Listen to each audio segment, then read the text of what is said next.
Yo, look. So I feel like I needed to kind of share this a little bit. It is so Sunday, the day after an experience I had on yesterday. So yesterday I decided to go to the park, and just sit by the water and watch the turtles, watch the mama turtle and the baby turtle just sit on the side and sunbathe or whatever. And so as I'm sitting there, there's this gentleman that walks up, and not too long after that, I got on the phone with my sister. And so this gentleman asked me if I was on the phone, and I said, yeah. And he was like, when you get off the phone, would you please mind giving me a few minutes to ask you a few questions? And I'm like, oh boy, here come, another dude trying to holler, you know what I'm saying? That was the first thing that popped into my head. And so my attention was also drawn to two little kids, maybe about 9 or 10 years old. They were over at the pond and they were fishing. Had their little fishing pole and their tackle box or whatnot. And I was just watching them as I'm talking to my sister. Well, lo and behold, they pull out a snake, on their little fishing rod. And I'm like telling my sister, hold on a second, hey, sugar, is y'all better let that snake go, blah, blah, blah. But I didn't realize the snake actually got hooked on to their hook. And so I looked over at the gentleman. I was like, hey, do you mind going over and helping those babies get that snake off the hook? I don't know if it's poisonous or not, And he obliged, and he went over there and literally, it was almost like watching the Crocodile Hunter, because he grabbed these two sticks and put the sticks over the snake's mouth as I'm still talking to my sister, but I'm watching this whole process, And so he, after maybe about 15 minutes, he got the snake off the hook. And so I was still on the phone with my sister, and I was like, girl, let me go and tell this man, thank you for helping those babies. And so he was coming back over, and I met him. I was like, thank you so much. I was like, yeah, I'm still on the phone, but thank you. I just wanted to thank you for helping those babies. And he was like, yeah, there was a water moccasin actually, and I saw it slither away and everything. And so, of course, I'm still on the phone with my sister, but he was willing to wait, actually.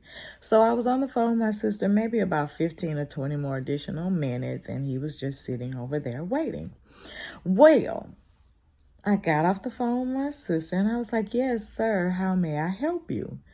And so he came over and came over to my little picnic table or whatever. And, I was writing, I was journaling and stuff. And he was like, oh, are you a writer? And I was like, yes, technically, yes, I'm the author of The Wedding Before the Wedding. And so we sat down and I was like, what is it that, that you wanted to ask?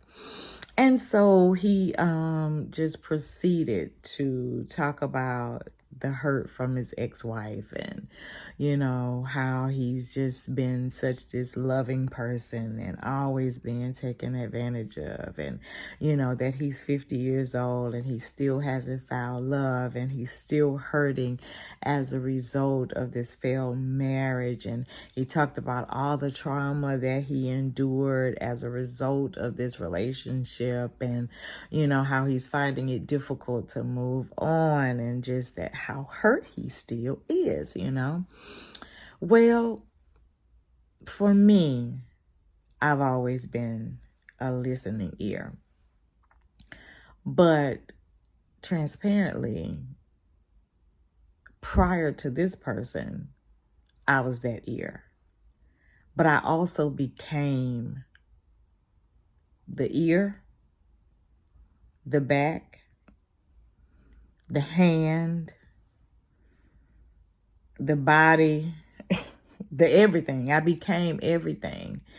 And I didn't realize how much damage that did to me, because now I'm involved with this person that's sharing their heart, and I'm taking on, and I'm not talking about the guy I met yesterday, but I'm talking about the relationship that I was in that was so emotionally draining.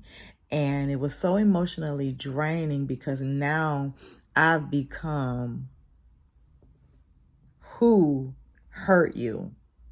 You hadn't gotten over any of that. I was more so the savior. I was more so that person that you got under in order to get over someone else. And it wasn't fair to me. That person was bleeding on me. That person was, looking for an answer, looking for love, looking for a bandage, looking for, a way to cope with what they had endured. And me being single for as long as I hadn't really had an experience with a relationship anymore. So all I did was really, or all he basically did with me was unearth some things in me, where now I'm sharing my story and the things that I had endured and the things that I had overcome. Was almost like it was a repeat because this person wasn't quite healed over his hurt.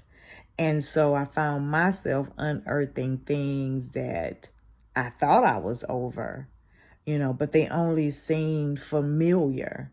And so now we're sharing dialogue and sharing hurt and sharing trauma. And then